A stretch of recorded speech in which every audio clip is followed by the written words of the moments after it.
Circus Lava Project involves science, art, and also education. And the education component that we bring here is really to bring lava to central New York. I mean, the nearest active volcanoes to us here in central New York are probably in Iceland or out in the middle of the Atlantic Ocean. And many people have the opportunity to travel to Hawaii or Iceland, places like that, and to see actual lava flows. But many people don't have that opportunity.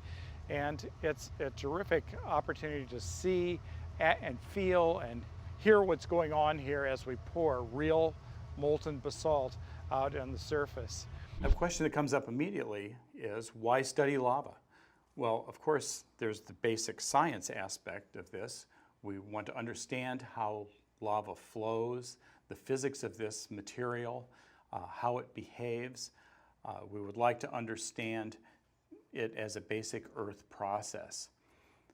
But there's also an important sort of engineering aspect, that is studying lava as a hazard. Lava poses a real hazard to people who live near volcanoes, and it would be really great to know if there's ways to divert or even stop lava flows in some instances to protect populations as well as property. There may also be some industrial applications.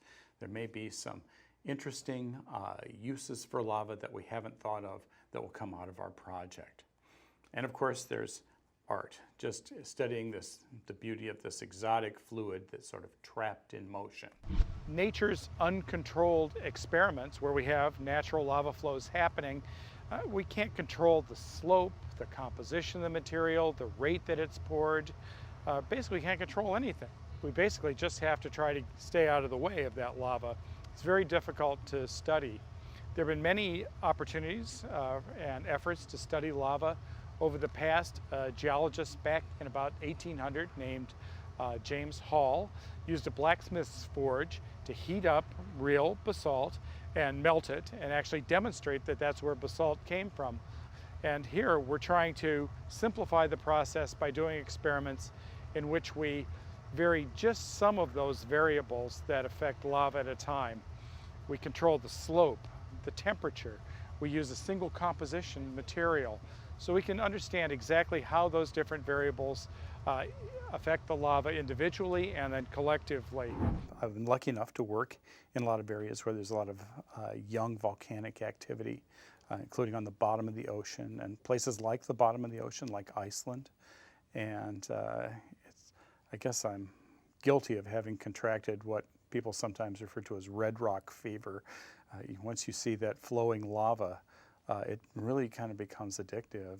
And certainly from the first time that I saw an active lava flow in Hawaii, I was certainly stricken. And boy, this is my opportunity to, every couple of weeks get another dose of that excitement and that kind of inspiration, really. In art, you're always looking for, and in research as well, any research, be it creative or scientific or anything that we do here, you're always looking for your place that extends the paradigm. And I hope in some way we've torn a hole in the paradigm and stepped outside it with this project. Not so much I'm not interested in the legacy part of it. I'm interested in really being out in front. And the idea of attempting to be as accurate as possible in recreating these forms still is incredibly seductive to me.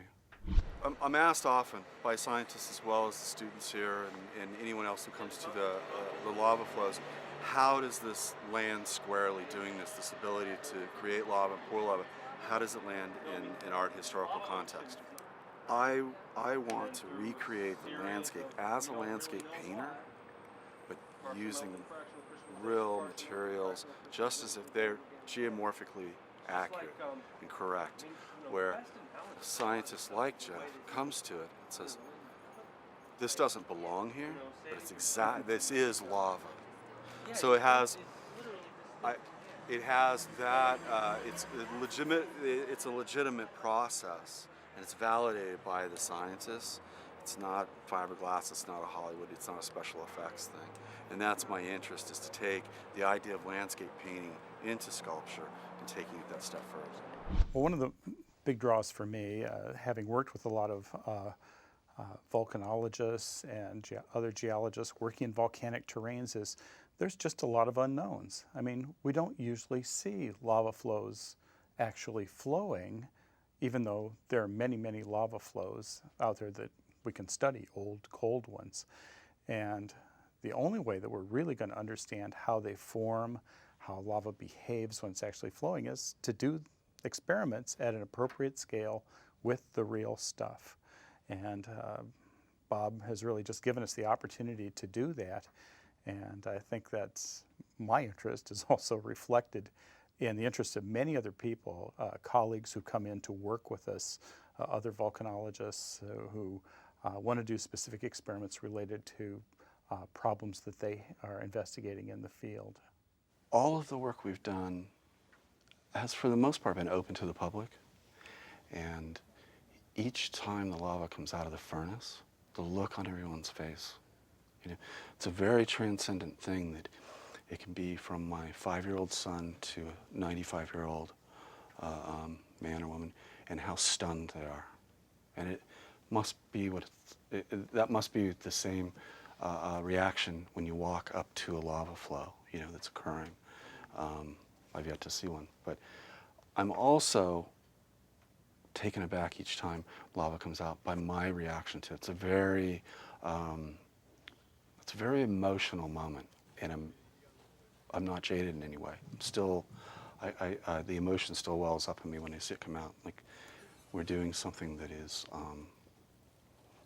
really spectacular and amazing.